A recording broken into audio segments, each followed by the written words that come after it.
రిపోర్ట్లు లేవు, నేను మాట్లాడాను. మొత్తం కూడా మనం చూస్తే ఇక్కడే కాదు, అన్ని టెంపుల్స్లో కూడా ఇలాంటి జరిగాయి. మొత్తం టెంపుల్స్ అన్ని ప్రక్షాళన చేశాం. 5 సంవత్సరాలు కొన్ని టెంపుల్స్ అయితే రాముల వారి తల తీసేస్తే, రాముడు తల తీసేస్తే రామతీర్థంలో ఇంతవరకు ఇన్వెస్టిగేషన్ లేదు. అంతర్వేదిని రథం తగలబెడితే ఇంతవరకు ఫైండింగ్స్ లేవు. దుర్గమ్మ గుడిలో ఆ లైన్స్ ఏవైతే ఉన్నాయో అవన్నీ దొంగిలించకపోతే దాని మీద యాక్షన్ లేదు. ఇలాంటివన్నీ జరిగిన తర్వాత నిన్న కూడా అనంతపూర్లో హనకన్కల్ విలేజ్లో కనేకల్ మండలంలో ఈశ్వరుడు అనేవాడు నేనే తగలబెట్టానని చెప్పే పరిస్థితికి వచ్చాడు రథాన్ని. అంటే ఇతను వైఎస్ఆర్ కాంగ్రెస్ పార్టీ. మీ ఇష్ట ప్రకారం తగలబెడితే మేము మిమ్మల్ని సమర్థించాలి, లేదు ఇలాంటి చేసి మత సామరస్యాన్ని రెచ్చగొట్టి రాజకీయ లబ్ధి మీరు పొందాలంటే మేము గమ్మునుండాలి. ఎక్కడిదండి ఇది? ఒక రాజకీయ పార్టీకి ఉండవలసిన లక్ష్యాలు మీకున్నాయా? ఆ హుందాతనం మీకుందా? మీరు రాజకీయాల్లో ఉండడానికి అర్హత ఉందా మీకు? I'm asking straight question. మీకు ఎక్కడుంది? ఎవడిచ్చాడు ఈ అధికారం?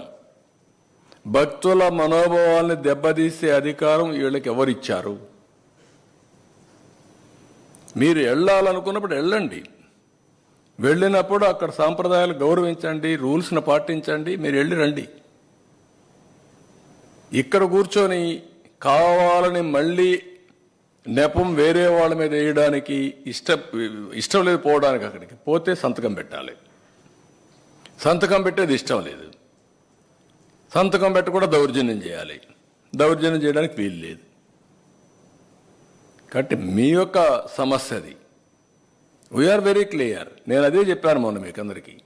నేను ఒక చట్టం తీసుకొస్తున్నాను, ఇతర మతస్థులు ఎవరికి వెళ్ళాలన్నా ఏ మతమైనా సరే, ఒక మతం అని కాదు, ప్రార్థనా మందిరాల్లో కానీ లేకపోతే వేరే మతాల్లో చర్చిల్లో కానీ మసీదుల్లో కానీ ఎక్కడైనా సరే వాళ్లే పనిచేయాలి, వాళ్ళ సాంప్రదాయాలు మనం గౌరవించాలి, నో సెకండ్ థాట్స్.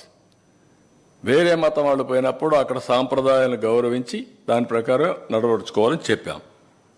అలాంటివి చెప్తే దళితులు రానిరా, దళితులు రాని ఎవరు చెప్పారండి? ఎవరు చెప్పారు మీకు? దళితులు రాని ఎవరు చెప్పారు? దళితులు పోవడం లేదా టెంపుల్లోకి? అంటే మీరు పోకుండా మీరు పోయిన దానికి కారణం మీరు ఎత్తుక్కుంటూ కావాలని బురదేసే కార్యక్రమాన్ని చేస్తూ మీరు ఇంకొకరిని మాట్లాడడానికి మీకు అర్హత ఎక్కడ ఉందండి? Why you are talking all? అందుకే నేను చాలా స్పష్టంగా చెప్తున్నా, ఇతనికి ఒక అలవాటు అయింది రాజకీయాల్లో, ఒక క్రెడిబిలిటీ, విశ్వసనీయత లేదు. చెప్పిన తప్పే చెప్తా ఉంటాడు. నేనేదో చెప్పానంట, నేను చెప్పలా, దిస్ ఇస్ ది రిపోర్ట్. దేవుని భక్తుడిగా చెప్తున్నా, ఇది జరగకుండా 4 ట్యాంకర్స్ కూడా ఉపయోగించకపోయి ఉంటే నేను చాలా సంతోషపడేవాడిని. బాధపడుతున్నా, మనోవేదన చెందుతున్నా. వెంకటేశ్వర స్వామి కలియుగ దేవుడికి ఎలాంటి అపచారం ఆ గీ అయితే వాడారు, ఎక్కడ వాడారు అనేది ఇంకొక విషయం. గీ అయితే వాడారు, ఆ గీలో ఉందా అంటే నెక్స్ట్ వచ్చిన గీలో ఉంది. Same continuation. ఎందుకు ఇది రిజెక్ట్ చేశారు కదా అని మాట్లాడుతున్నారు. రిజెక్ట్ చేశారు. ఎందుకు రిజెక్ట్ చేశారు? అంత మునుపంతా కూడా యాక్సెప్ట్ చేశారు, వాడేశారు.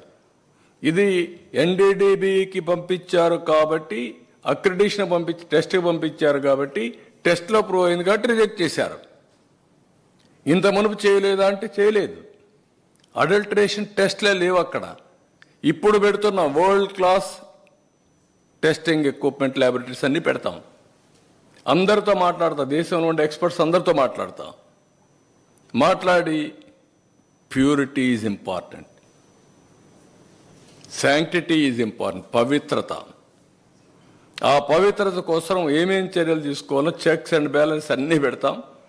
ఎలాంటి అపవిత్రమైన కార్యక్రమం వెంకటేశ్వర స్వామి సన్నిధిలో జరగకుండా, వారి ఆర్గనైజేషన్లు జరగకుండా కాపాడే బాధ్యత ట్రస్టీగా మనందరి బాధ్యత. వారసులుగా గౌరవించాల్సిన బాధ్యత ప్రజలందరిది. ఏ ఒక్క వ్యక్తి వచ్చి మనోభావాలు దెబ్బతీస్తారంటే కుదరదు. I'm very clear. నేను ఆ విషయం మనం కూడా చెప్పా, ఈరోజు కూడా చెప్తున్నా. ఇలాంటివన్నీ చెప్పి ఇష్టం లేకపోతే పోవద్దండి, ఇష్టం ఉంటే వెళ్ళండి. వెళ్ళినప్పుడు అక్కడ సాంప్రదాయాలు పాటించి వెళ్ళండి. నన్ను మీరు అడగడానికంటే నేను అడగడం లేదు. అక్కడ ఉన్నాయి, రూల్స్లో ఉన్నాయి. ఆ రూల్స్లో ఉండేది పాటించి తీరాలి. ఇంకొక ఆయన మాట్లాడుతున్నాడు. ఏం మాట్లాడతాడంటే ఒక ఆయన అయితే వాడు జనరల్ సెక్రటరీ పెట్టారు, అడ్వకేట్ ఎవరో ఒక అతను, పంది మాంసం బంగారం.